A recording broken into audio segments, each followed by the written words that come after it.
બહુ કરી. વસુદેવમ સુતમ દેવમ કંસ ચાણૂરમર્દનમ દેવકી પરમાનંદમ કૃષ્ણ વંદે જગતગુરુ કૃષ્ણ વંદે જગતગુરુ. ભારત માતા કી ભારત માતા કી જોરદાર. 2025-26 ના અમરેલી ડિસ્ટ્રિક્ટ ચેમ્બર ઓફ કોમર્સના વાર્ષિક સન્માન સમારોહની અંદર આ જે સુંદર મજાનું આયોજન કર્યું છે અને પ્રબુદ્ધ નાગરિકોને ભેગા કરવાની જેને મેં જવાબદારી લીધી છે એવા ડિસ્ટ્રિક્ટ ચેમ્બર ઓફ કોમર્સના પ્રમુખ શ્રી ચતુરભાઈ અકબરી માટે જોરદાર તાળીથી આપણે એને વધાવીએ. એવા જ આપણા હરેશભાઈ તેમજ મંચસ્થ મહાનુભાવો અને વાલા દરેક આત્મીયજનો. એક વખત મને એવું પૂછ્યું કે એક ભાઈ મને પૂછ્યું કે ધંધામાં પ્રગતિ કરવા માટે શું કરવું એમ. બહુ સુંદર મજાનો સવાલ હતો અને રાજકોટમાં પૂછ્યો હતો નગદિયા સાહેબ. એટલે મેં એક સરસ જવાબ આપ્યો કે મુકેશભાઈ અંબાણી જે કરી રહ્યા છીએ આપણે કરવાનું છે ને અનિલભાઈ અંબાણી જે કરી ચૂકે આપણે નથી કરવાનું. મુકેશભાઈ અંબાણી જે અત્યારે કરી રહ્યા છે એનું આખું ડેલી શેડ્યુલ તમે જુઓ ને તો આપણને આપણા ધંધામાં પ્રગતિ કરવાનું મન થાય. એટલું સુંદર મજાનું એ પોતાનું શેડ્યુલ બનાવેલું છે અને મને ગૌરવ સાથે કહેતા આનંદ થાય છે કે જે સક્સેસફુલ જે રાજવી પરિવારો હતા ને, આપણે કૃષ્ણકુમારસિંહજી, એમના પિતાશ્રી વિજયસિંહજી, મારું વતન લાઠી છે એટલે સુરસિંહજી, તખ્તસિંહજી ગોહિલ, તદુપરાંત ભગવતસિંહજી ગોંડલ, આ બધા મહાજનને હંમેશા સાથે રાખતા અને સાથે રાખતા ને એટલે આજે ઇતિહાસની અંદર એ સુવર્ણ અક્ષરે લખાયેલું છે. મેં થોડોક અભ્યાસ કર્યો ત્યારે મને એવો ખ્યાલ આવ્યો કે મહાજનને આટલું બધું માન સન્માન શું કામ મળતું હતું. તેની પાછળનું કારણ એ પણ હતું કે એનું સમાજ માટેનું જે કોન્ટ્રીબ્યુશન હતું, એમનું જે પોતાનો સમય અને સંપત્તિ બંને સાથે આપતા હતા ને એટલા માટેનું માન સન્માન જળવાઈ રહેતું હતું. મિત્રો, આપણે બધા આજે એકત્રિત થયા છીએ ત્યારે બે ત્રણ થોડી વાતો મારે એટલા માટે કરવી છે. મેં હમણાં જ પટેલવાડીમાં એક સુંદર મજાની મિટિંગ હતી, ત્યાં પણ મેં કીધું હતું અને વાત મને બહુ ગમે છે એટલા માટે કહું છું કારણ કે આજે અમરેલી જિલ્લાના લોકો અહીંયા એકત્રિત થયા છે ત્યારે બે ત્રણ વાત એ જાણવી પણ જરૂરી છે. મેં મારા સનને એક સરસ મજાની વાત કરેલી કે સિંહ છે ને એ રાજા છે એટલા માટે કે ખબર છે કે હું રાજા છું. સમજાણું કઈ તમને? જેને પોતાને ખબર છે ને કે હું વેપારી છું. અને આજે તમે વિચાર કરી લો, અર્થવ્યવસ્થા, હું આફ્રિકા ગયો હતો, તે આફ્રિકામાં એક સિસલ્સ દેશ છે, બહુ સરસ દેશ છે, બહુ ઓછી વસ્તી અને ખાલી 90,000ની વસ્તી એના મેઇન ટાઉનમાં છે અને 10 લાખ યુરોપિયન ત્યાં ફરવા આવે છે. અને એની એક પણ વાત કરું કે 90,000માં 5,000 ગુજરાતી છે અને 5,000 ગુજરાતી જે લગભગ બધા 95% કચ્છના લોકો છે અને 20 ત્યાં કન્સ્ટ્રક્શન કંપની ચાલે છે. એના પ્રેસિડેન્ટ એના સ્પીચમાં એવું કીધું હતું કે અમારી આર્થિક વ્યવસ્થા આખી જે ચાલી રહી હોય ને તો આ ભારતના જે 20 ઉદ્યોગપતિ છે ને એના કારણે ચાલે છે. એ જે ટેક્સ આપે છે ને એના કારણે ચાલે છે. મારે આપને એ કહેવું છે કે કોરોનાના સમયની અંદર આ વાત હું ફરી વખત રિપીટ કરું છું, ઘણા લોકોએ સાંભળી હશે. કોરોનાના સમયની અંદર એક પીઆઈ મારા શોરૂમની વિઝિટ કરી અને આવતાની સાથે જ ખૂબ ગરમ થઈ ગયા અને એમ કીધું કે જે સોશિયલ ડિસ્ટન્સ રાખવું જોઈએ ને તમે રાખ્યું નથી. એટલે એમ એવું હતું કે ભાઈ મારે આમ સોફાની પદ્ધતિ છે એટલે સોફાની વચ્ચે મેં સોશિયલ ડિસ્ટન્સ રાખેલું પણ આમ એન્ટ્રી કરો ને તો બધા સિમિલર દેખાય એટલે એમાં ખ્યાલ ના આવે કે આ ડિસ્ટન્સ રાખ્યું છે. એટલે ખૂબ આમ ગરમ થઈ ગયા. એટલે જેવા અંદર એન્ટ્રી કરી, તમારા સેટ ક્યાં જઈ ગયા? હું બાજુમાં એક લેપટોપમાં કામ કરતો હતો. સાહેબ હું અહીંયા બેઠો છું, આપ બેસો. ના, મારે બેસવું નથી ગયા. એટલે એનો ઊંચો અવાજ હતો થોડો. મેં એને સાંભળ્યા થોડી વાર. પછી મેં એક વિનંતી કરી, મેં સાહેબ મને 2 મિનિટ સાંભળશો તમે? તો કે બોલો. સાહેબ ભૂલ મારી છે તમારી દ્રષ્ટિએ, તો સજા મને થવી જોઈએ, તમારા સ્ટાફને શું કામ મતલબ બધા ખખડાવો છો? પછી મેં રાણા સાહેબ હતા, ડીવાયએસપી સાહેબ, એમને ફોન કર્યો. મેં કીધું સાહેબ આવું બન્યું છે, મેં સોશિયલ ડિસ્ટન્સ રાખ્યું છે, ફોટો બધું તમને વિડીયો મોકલી દઉં, પણ સાહેબ જરાક વધારે ઊંચા અવાજે વાત કરે છે. અને ત્યારે એને કીધું સ્પીકર ફોન કરો અને સ્પીકરની અંદર એને કીધું કે આ વેપારી જે ટેક્સ ભરે જ ને એમાં આપણો પગાર થાય છે, એમની સાથે વ્યવસ્થિત વાત કરો. મારે આપને એ કહેવું છે મિત્રો કે એક વાત છે ને બહુ સરસ છે, અને સરસ છે એટલા માટે હું મારી સમક્ષ એટલા માટે રજૂ કરું છું કે હંમેશને માટે વેપારીઓ છે ને એ અમુક બાબતોની અંદર એક ઇંગ્લિશમાં એને ઇન્ફિરિયોરિટી કોમ્પ્લેક્સ કહેવાય, એટલે ક્યાંક એવી ગિલ ફીલ કરે છે. પણ મને એવું લાગે છે કે સંગઠન જે થવું જોઈએ એનાથી વિશેષ જો આપણે કરીશું ને તો આપણને ઘણો બધો ફાયદો થશે. અહીંયા સંજોગ ન્યૂઝવાળા બેઠા છે સુરેશભાઈ, મારી વિરુદ્ધમાં પેજરના જે અત્યારે સંચાલક છે ને યોગેશભાઈ, એને મેસેજ મૂક્યો હતો, અને મેસેજ મૂક્યો ને કે એને મેં ખાલી દિવાળીની જાહેરાતનું અમારી કોઈ કન્ફર્મેશન વગર એમને જાહેરાત લીધેલી, અને જાહેરાત લીધેલી એટલે અમે એમ કીધું કે અમારી આ સિસ્ટમ છે ને આ સિસ્ટમ પ્રમાણે પેમેન્ટ થતું હોય છે, મારા આખા વર્ષનું પેમેન્ટ તમે ચેક કરી લો. અને પછી મેસેજ મૂક્યો, મેં એસપી સાહેબને રજૂઆત કરી, એસપી સાહેબે તાત્કાલિક મેસેજ ડિલીટ કરાવડાવ્યો. એસપી સાહેબે મેસેજ ડિલીટ કરાવડાવ્યો. પછી હું એફઆઈઆર કરવા ગયો, મારી એફઆઈઆર ન લીધી.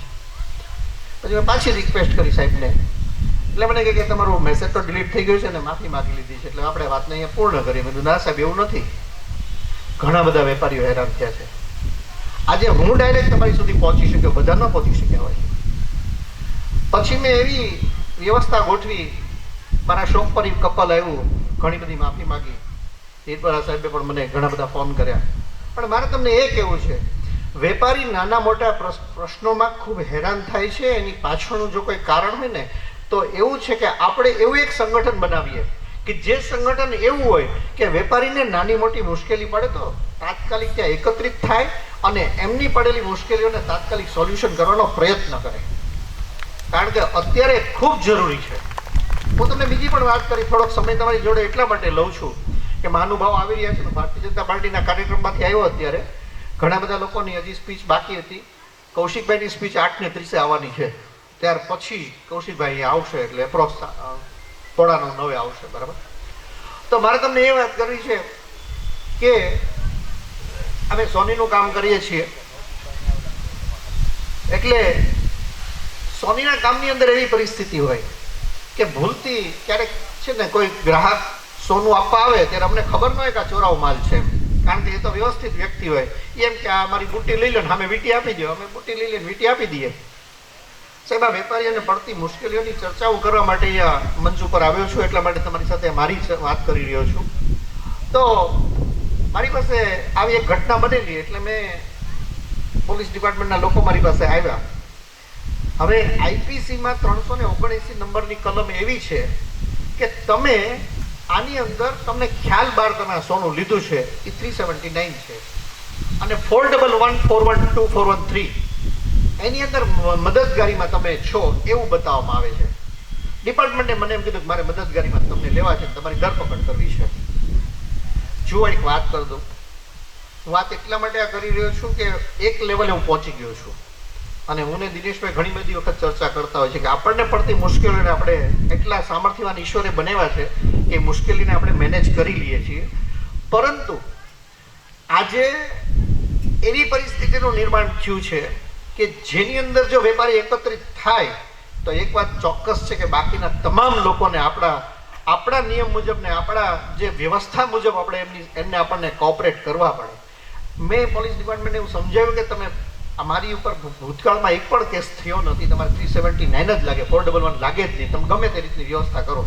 ઘણી બધી ચર્ચાઓને અંતે નિલિત રાય સાહેબને મેં ફોન કર્યો, અશોક સાહેબ ત્યારે કલેક્ટર હતા, મેં વાત કરી, એને કીધું કે જે કેતનભાઈ કે એમ કરો તમે, અને ત્યારે એને આપણે ત્યાં લગાડી. પણ મારે તમને એ કહેવું છે કે મારું 2013માં માટે ઇન્કમટેક્સની રેડ પડી, ત્યારે અમારું જે અમરેલી જિલ્લા સુવર્ણકાર સંઘ આવું એક ચાલતું હતું વેપારીઓનું, સાહેબ 36 કલાક રેડ ચાલી, એક પણ વ્યક્તિ મને મળવા આવ્યો નથી. આ જ વસ્તુ રાજકોટમાં બની, તમને ખ્યાલ છે, પ્રેમજીવાલજીના હરેશભાઈ સાહેબ રેડ પડી, અને સાહેબને 30 જ મિનિટમાં આખા મંડળના 35 સભ્યો જેને એમ કીધું કે સાહેબ ધ્યાન રાખજો, મિસબિહેવિયર થાય નહીં તો મુશ્કેલી થશે. આ વેપારીઓની તાકાત છે, તમે સમજી લેજો. એટલે મારે આપને ખાસ એટલું રિક્વેસ્ટ કરવી છે કે આજે જ્યારે આપણા એકત્રિત થયા છીએ ત્યારે વેપારીઓને પડતી મુશ્કેલીઓની ચર્ચા માટે પણ એમને જે ચેલેન્જીસ જે છે એ ચેલેન્જીસને કેવી રીતના આપણે સોલ્વ કરીએ એની પણ એક વખત મીટિંગ થવી જોઈએ. હું તમને એક બીજી વાત કરું. આ થોડાક અનુભવ આપની સાથે એટલા માટે શેર કરું છું ને 10-15 મિનિટ મને પહેલા ચતુરભાઈ કીધું કે તમારે 15 મિનિટ બોલવાનું, એટલે તમારે 15 મિનિટ તો મને સહન કરવો જ પડશે. સાહેબ એક તમને કહું, અમુક જનરલ મુશ્કેલીઓ બધાને સરખી થતી હોય છે. હું તમને એક દાખલો આપું. આંગળીયાની અંદર મારે કેશનું કામ થોડુંક વધારે રહેતું હતું, તો હું ત્યારે 1000ની નોટ ચાલુ હતી, એટલે મેં એમ 10 બંડલ મોકલ્યા. એટલે અઠવાડિયે એક વખત એવું બને કે એક નોટ ફોન આવે ઘટે છે, એટલે આપણે એમ કહીએ કે કંઈક ભૂલ થઈ ગઈ છે, આપણે મોકલાવી દઈએ. અમારે એક ગ્રુપ ચાલે છે 39 મિત્રોનું, જે સૌરાષ્ટ્રનું હું ચલાવું છું અત્યારે, અને જ્વેલરી ઇન્ડસ્ટ્રીઝમાં અમારી સાથે જોડાયેલા છે. તો મેં એને મેસેજ કર્યો કે ભાઈ મારા હોય પ્રોબ્લેમ થાય છે, શું કરવું? એટલે એને બહુ સરસ એક ભાઈ મને જવાબ આપ્યો. મને કે તમે બંડલની નીચે પાછળ પેન્સિલથી વજન લખી નાખો, સિંગલ સાઇડ રબર રાખજો. તમારે તો માઇક્રો સ્કેલ હોય એટલે વજન લખી નાખવાનું. મેં 10 બંડલ મોકલાવ્યા.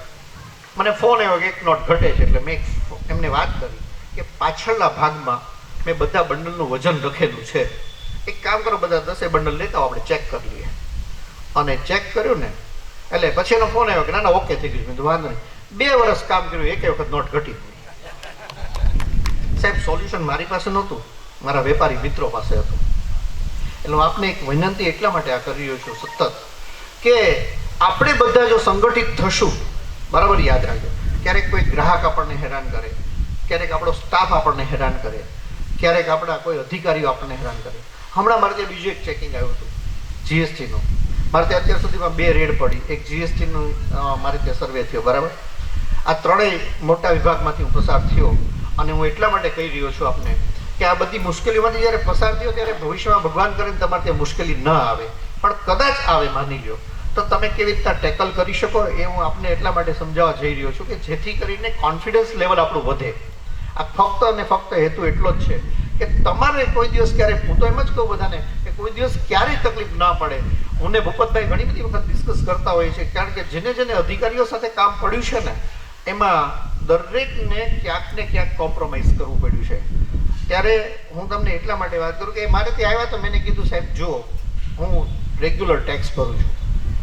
કૌશિકભાઈને વાત કરી કે આ વર્ષે જે લોકોએ 1 કરોડ રૂપિયા ટેક્સ ભર્યો હોય ને, એડવાન્સ ટેક્સ ભર્યો હોય, 15મી માર્ચે આપણો છેલ્લો હપ્તો ભરવાનો હોય, જે પેઢીએ કે કઈ ઉદ્યોગપતિએ જેને 1 કરોડ રૂપિયા ઇન્કમ ટેક્સ ભર્યો છે ને એનું સન્માન જાહેરમાં કરવું જોઈએ. હકીકતમાં બરાબર છે ખોટી વાત છે? કેટલા લોકો માને છે એ બાબત? હાથ ઊંચો કરો એમ. હું તો મેં કૌશિકભાઈને એ પણ કીધું કે તમે રેગ્યુલર મીટિંગ વેપારીઓ સાથે કરો. અને કાળુબાપાએ એક બહુ સરસ વાત કરી હતી, સાંભળજો બરાબર આ વાત. અમે બંને એક વખત, મારો એક સારથીમાં પ્લોટ છે, મારું મકાન બનતું હતું, ત્યાં રહે છે, એટલે અમે કુદરતી ભેગા થઈ ગયા. તમે 30 મિનિટ ત્યાં રોડ ઉપર ઉભા રહ્યા. અને એની અંદર એને એક બહુ સરસ વાત કરી કે કોઈ પણ વ્યક્તિનું મહત્વ એની સાથે બેઠેલા વ્યક્તિઓથી થાય છે. કોઈ પણ વ્યક્તિનું મહત્વ એની સાથે બેઠેલા વ્યક્તિઓથી થાય છે. એટલે મહત્વ એ છે કે તમે જ્યારે મહાજનને સાથે રાખો છો ત્યારે તમારી ક્રેડિટ વધે છે. એટલે વાસ્તવિકતાને જો સાચી વાત છે ને એ જ સમજાવી શકે. એટલે હું ટૂંકમાં એક વાત એટલા માટે કહી રહ્યો છું. અને બીજી પણ એક વાત હું આપને સમક્ષ રજૂ કરું, સમયની થોડીક મર્યાદા છે એટલે, કે અહીંયા બેઠેલા તમામ વેપારીઓ CSRની એક્ટિવિટી કરે. યાની કે શું છે, સમાજ માટે કંઈક એવું કાર્ય કરે કે જે સમાજને માટે ખૂબ મોટી ઉપયોગિતા થાય. મેં હમણાં થોડો પ્રવાસ કર્યો, એમાં હું ધારી ગયો, ચલાળા ગયો, લાઠી ગયો. સાહેબ આજથી જે કેટલા બધા સમય પહેલા આપણા જે બિઝનેસમેનો હતા, વેપારીઓ હતા, એ વેપારીઓ આજે કદાચ ત્યાં વિસ્તારમાં નથી, પણ એ લોકોએ જે ડોનેશન આપ્યું ને એના હિસાબે ત્યાં હોસ્પિટલો ઊભી છે, ત્યાં ધર્મશાળા ઊભી છે, ત્યાં સ્કૂલો ઊભી છે. અત્યારે તમે બરાબર ચેક કરજો, ઉપરની તકતીઓ બધા વાંચજો એટલે ખ્યાલ આવશે. વાત એ છે કે આપણી ક્યાંક ને ક્યાંક આપણી જવાબદારી છે, એટલે આપણે આપણી જવાબદારીઓને હંમેશા માટે નિભાવીએ. અને વિશેષમાં એક નાની એવી વાત કરવી છે તમને કે સક્સેસફુલ ઇઝ ઓલવેઝ બ્યુટીફુલ. તમે સક્સેસ છો ને તો દુનિયા આખી તમારા પગમાં પડશે. અને એક વાક્ય મને મારા વડીલે શીખવાડેલું છે કે પૈસા પાત્ર વ્યક્તિની સમાજ 100માંથી 99 ભૂલ માફ કરી દે છે. પૈસા પાત્ર વ્યક્તિની સમાજ 100માંથી 99 ભૂલ માફ કરી દે છે.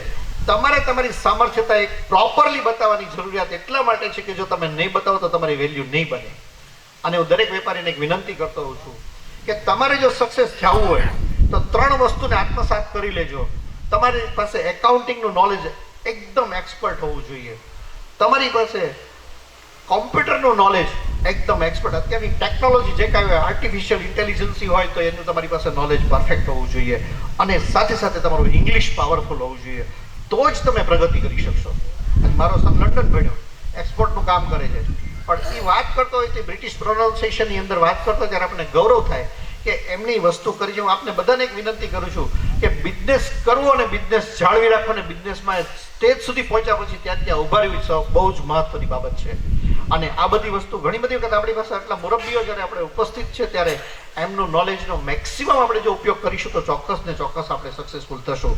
અને છેલ્લે એક મારે વાત એ કરવી છે કે એસએસસીના વિદ્યાર્થી હોય, 10મા ધોરણના વિદ્યાર્થીને 11મા ધોરણમાં જવું હોય ને સાહેબ, તો એ કદાચ ગણિતમાં 100માંથી 100 માર્ક લઈ આવે, પણ જો એને ગુજરાતીમાં 20 માર્ક આવે તો એ 11મા ધોરણમાં ન પહોંચી શકે. વેપારીની એવી પરિસ્થિતિ છે કે કદાચ એની એક્સપર્ટાઇઝ કોઈ પણ એક સબ્જેક્ટમાં હોય, પરચેઝમાં હોય, સ્ટોક મેનેજમેન્ટમાં હોય, સ્ટાફ મેનેજમેન્ટમાં હોય, એની કાઇન્ડ ઓફ હોય, પણ એને સર્વાંગી વિકાસ પોતાની જાતે કરવો પડશે. દરેક વિષયમાં પાસિંગ માર્ક મેળવવા પડશે તો જ 11મા ધોરણમાં જઈ શકશે. આ વાત હંમેશને માટે યાદ રાખવી. અહીંયા બેઠેલા તમામ વેપારી મિત્રોને હું એક ખાસ એવી શુભેચ્છા પાઠવું છું કે પોતાની એટલી બધી સરસ મજાની પ્રગતિ કરે અને ભવિષ્યની અંદર એમના જે પરિવાર છે એમને ક્યારે અન્યના કોઈના દ્રષ્ટાંત ન લેવા પડે. નેલ્સન મંડેલાએ એમ જ એક જ વાક્ય કીધું હતું કે જે પરિસ્થિતિનું નિર્માણ મારી સાથે થયું ભવિષ્યમાં કોઈ સાથે ન થાય, પણ મારી જે સમાજ, મારી જે કોમ્યુનિટી છે એમને ક્યારે કોઈનો દાખલો નહીં લેવો પડે. 29 વર્ષ સુધી જેલમાં રહ્યા પછી બહાર આવ્યા પછી એમને આ સ્ટેટમેન્ટ આપ્યું હતું. અને આપણી પાસે તો સરદાર વલ્લભભાઈ પટેલથી લઈને કેટલાય લોકો એવા છે, અને ખાસ તો કોઈનો દાખલો દેવો એના કરતાં વિશેષ ડૉક્ટર જીવરાજ મહેતા કે જેમને એમની એક બહુ સરસ કાર્ય પદ્ધતિ હતી. બળવંતભાઈ દેસાઈની સાથે રહીને પોતે કામ કરતા. એમ કહેતા કે શાસક પક્ષ વિરોધ પક્ષની સાથે રહીને કામ કરે તો કોઈ દિવસ તકલીફ જ ના પડે.